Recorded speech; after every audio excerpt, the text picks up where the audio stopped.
ماں کو بھی رنج ہوتا ہے، لیکن ماں کو جو رنج ہوتا ہے وہ بہت زیادہ رنج ہوتا ہے۔ اس وجہ سے حضور اقدس صلی اللہ علیہ وسلم نے اس حدیث میں فرمایا کہ اگر کسی عورت کے 2 بچے بچپن کی حالت میں مر گئے ہوں اور اس پر عورت کو رنج ہوا ہو، لیکن اس رنج میں عورت نے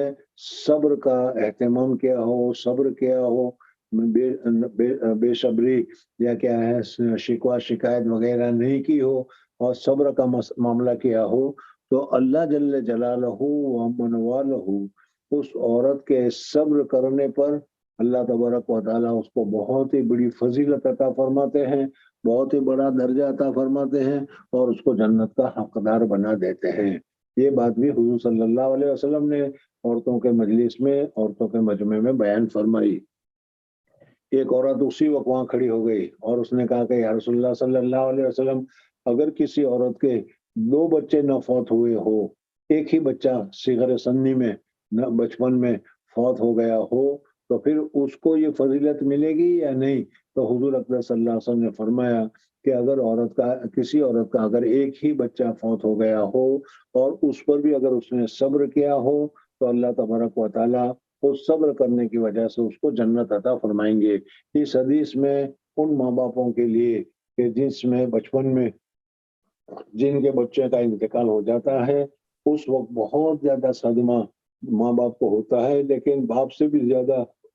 ماں کو بہت زیادہ تکلیف ہوتی ہے، بہت زیادہ رنج ہوتا ہے، بہت ہی زیادہ صدمہ لگتا ہے۔ ایسے وقت میں اس کو زیادہ صبر کرنا چاہیے، اور اس صبر کرنے کی وجہ سے کیا ملتا ہے وہ حضور اکرم صلی اللہ علیہ وسلم نے اس حدیث پاک میں فرمایا۔ جی حدثني محمد بن بشار قال حدثنا غندر قال حدثنا شعبة عن عبد الرحمن بن الأصحاني عن ذكوان عن أبي سعيد رضي الله تعالى عنه عن النبي صلى الله عليه وسلم۔ کون پڑھتا ہے وہ تو دکھائی دیتا نہیں، میں نے پہلے بھی کہا کہ بھائی ذرا دکھائی دے یا ایسی جگہ پر بیٹھا ہو کہ مجھے پتا چلے۔ اس کو آسانی اور اصبہانی میں کوئی فرق محسوس نہیں ہوتا، دکھائی نہیں دیتا یا چشمہ نہیں پہنا، کیا ہے؟ پھر بڑھ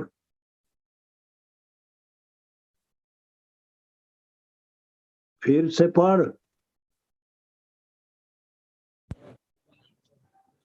حدثني محمد بن بشار قال حدثنا غندر قال حدثنا شعبة عن عبد الرحمن بن الإصبهاني عن ذكوان عن أبي سعيد رضي الله تعالى عنه عن النبي صلى الله عليه وسلم بهذا، وعن عبد الرحمن بن الإصبهاني قال سمعت أبا حازم عن أبي هريرة رضي الله تعالى عنه قال ثلاثة لم يبلغوا الحنث۔ یعنی حضرت ابو ہریرہ رضی اللہ، یہ دوسری سند حدیث ہے، حضرت ابو ہریرہ رضی اللہ تعالیٰ عنہ کی روایت ہے، اور ابو ہریرہ رضی اللہ تعالیٰ عنہ کی روایت میں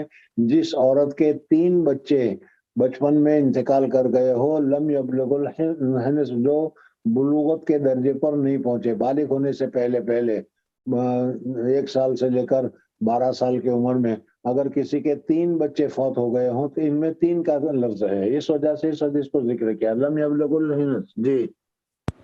باب من سمع شيئا فلم يفهمه فراجعه حتى يعرفه۔ حدثنا سعيد بن أبي مريم قال أخبرنا نافع بن عمر قال حدثني ابن أبي مليكة أن عائشة رضي الله تعالى عنها زوج النبي صلى الله عليه وسلم كانت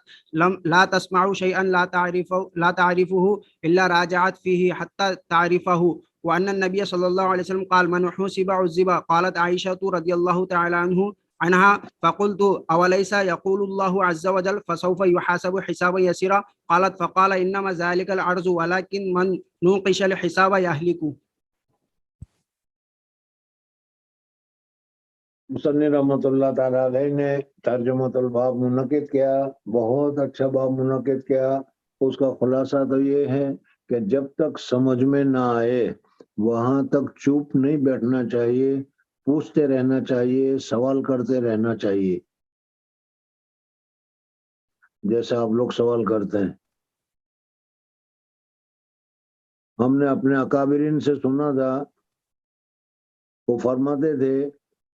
کہ طالبے کے چونو چیرا نمی کنند، وہ سالکے کے چونو چیرا می کنند، ہر دورا در جنگل باید وشتاد۔ ان دونوں کو جنگل میں بھیج دینا چاہیے. یعنی جو طالب علم سوال جواب نہیں کرتا، چونو چرا نہیں کرتا، پوچھ پاچھ نہیں کرتا، طالب علم کی ذمہ داری تو یہ ہے کہ وہ پوچھ پاچھ کر جب تک سمجھ میں نہ آئے وہاں تک وہ پوچھتا رہے اور سمجھے اور سمجھ کر وہ پڑھے، تاکہ وہ علمی کیا ہے برکات اور علمی فضیلت اور علمی نسبت کو حاصل کرے. علم حاصل کرنے کے لیے پوچھنا، پڑھنا، معمولات کا تکرار کرنا، مطالعہ کرنا، اور نہ مطالعہ کرائے تو پھر پوچھنا یہ اس کے لیے ضروری ہے. اور پوچھنے میں بھی امام بخاری رحمۃ اللہ تعالی علیہ نے اپنے ایک دوسری کتاب میں لکھا ہے کہ اپنے بڑے سے پوچھے، اپنے سے تمہارے جیسے دوسرے ساتھی ہیں اس سے پوچھیں، حتیٰ کہ تم سے چھوٹا ہو اس سے بھی پوچھنے میں شرم نہیں کرنی چاہیے معلومات حاصل کرنے کے لیے. بہرحال مصنف رحمۃ اللہ تعالی علیہ نے اس ترجمۃ الباب میں یہی بتایا کہ آدمی کو پوچھنا چاہیے،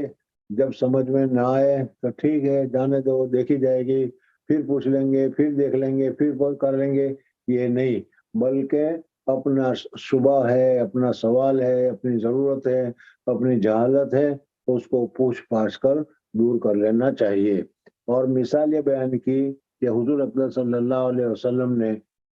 بیان فرمایا کہ اللہ جل جلالہ و امن والوں کے یہاں حساب کتاب جو ہوگا اس کی بڑی لمبی تفصیل ہے، لیکن اس میں یہ ہے کہ بعض مرتبہ بعض آدمی کا حساب فٹافٹ ہوگا. پوچھا جائے گا یہ چلو بھائی فلانا دن کیا ہے، یہ ہے، ٹھیک ہے چلو آگے بڑھو، چلو آگے بڑھو، چلو دیکھا اور آگے بڑھا. جیسے بعض مرتبہ کیا ہے انکم ٹیکس یا حساب وغیرہ کے سلسلے میں تفتیش تاج کی جاتی ہے تو آگے بڑھا جاتا ہے، جلدی کرو جلدی کرو جلدی کرو، یا تو دیکھ لیا ہو گیا ٹھیک ہے آگے بڑھو. تو یہ حساب آسان ہے. ومن نوکیشا، اور اگر کسی کو نقص کیا گیا، اس میں تفتیش کی گئی، اس میں تحقیق کی گئی کہ کیوں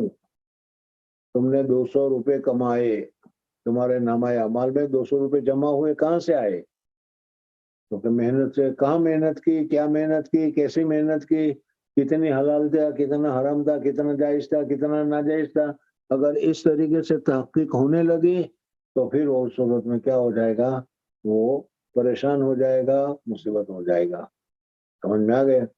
سب سے پہلے اسٹیمر سے ایک مرتبہ حج کرنے کے لیے جانا ہوا، اس وقت آج کل جو حاجیوں کو سہولتیں ہیں ویسی کوئی سہولت نہیں تھی، پرانی زمانے تھا. سمجھ میں؟ زمزم کے لیے بھی پانی کے برتن انڈیا سے لے جانے پڑتے تھے، چاول اور ادرک وغیرہ بھی انڈیا سے لے جانی پڑتی تھی. ایسا زمانہ تھا، آج والا زمانہ نہیں تھا. تو کسٹم میں وہ حبشی ہوتے تھے. اب وہ کیا ہے زمزم کا جو پورا کا پورا کنسٹر ہے، پپڑا ہے، وہ اس میں رکھا ہوا ہے. اب وہ کسٹم میں آیا تو بھائی تو خالی ہے، اس میں تو کچھ بھی نہیں ہے، لیکن وہ صرف ایک ہی بات کرتا تھا، کھولو کھولو کھولو کھولو کو. وہ نیا دادا کہتا کھولو کھولو.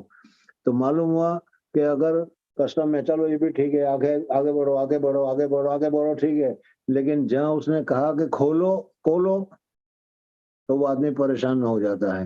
تو حضور اکرم صلی اللہ علیہ وسلم نے فرمایا قیامت میں اللہ جل جلالہ امن والوں کے یہاں حساب ہوگا تو پھر اس صورت میں کیا ہوگا، جس کے لیے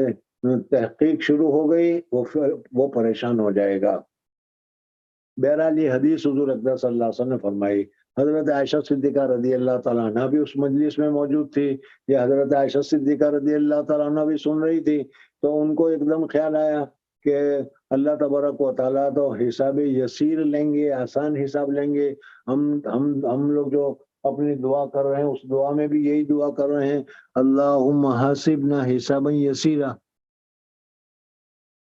تو حضرت عائشہ صدیقہ رضی اللہ تعالیٰ نے فرمایا کہ پھر قرآن پاک میں جو حساب یسیر جو کہا گیا پھر اس کا کیا مطلب؟ تو حضور اکرم صلی اللہ علیہ وسلم نے اس کو بتلایا کہ حساب یسیر کا مطلب یہ ہے کہ پیش کیا جائے اور اس کے اوپر کوئی نقد نہ ہو، تبصرہ نہ ہو، گرفت نہ ہو، اور چلو آگے بڑھو آگے بڑھو آگے بڑھو، اس طریقے سے کیا جائے، یہ حساب یسیر ہے، یہ حساب آسان ہے۔ لیکن جس آدمی کے معاملات کے متعلق پوچھا گیا کہ ایسا تم نے کیوں کیا، کیسے کیا، کس وجہ سے کیا، تو یہ جائز کیا ناجائز کیا، تحقیقات شروع ہو گئی، تو وہ آدمی کیا ہو جائے گا، پریشان ہو جائے گا۔ اس وجہ سے حضور اکرم صلی اللہ علیہ وسلم نے فرمایا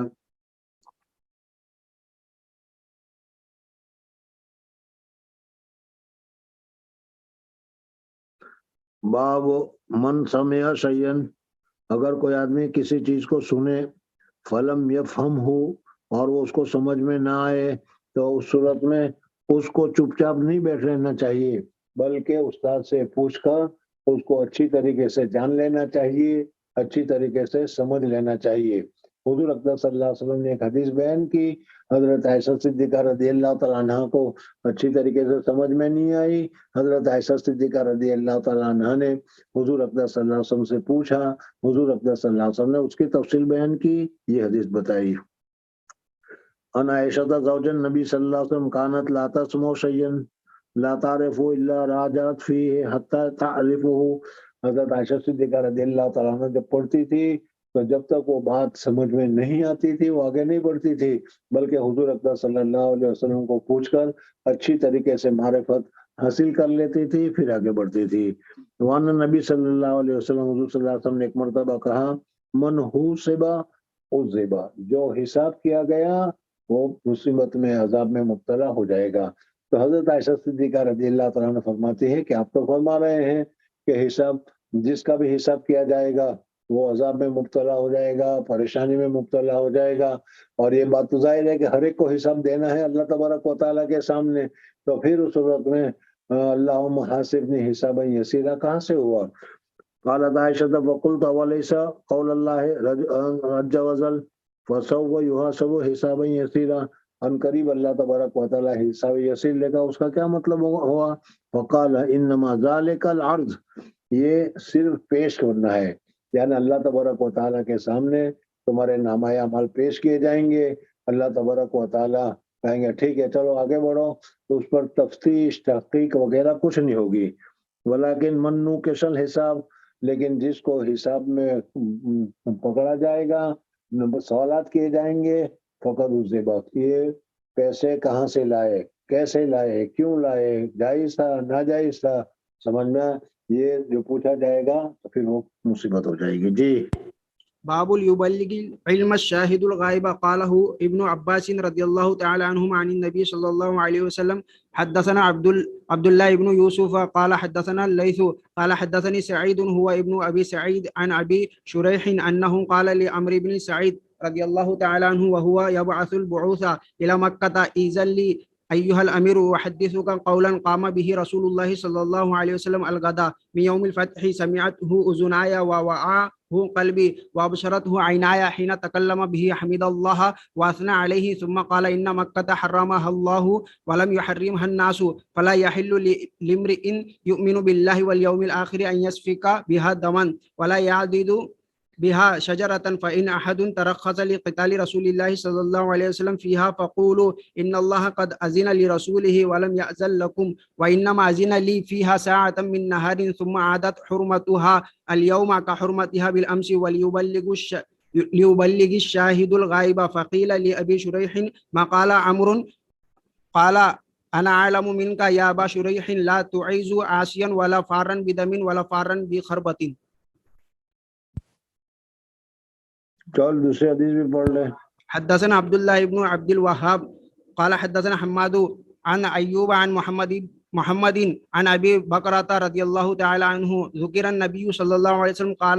قال فإن دماءكم وأموالكم قال محمد وأحسبه قال وأعراضكم عليكم حرام كحرمة يومكم هذا في شهركم هذا إلا ليبلغ الشاهد ألا ليبلغ الشاهد من ألا ليبلغ الشاهد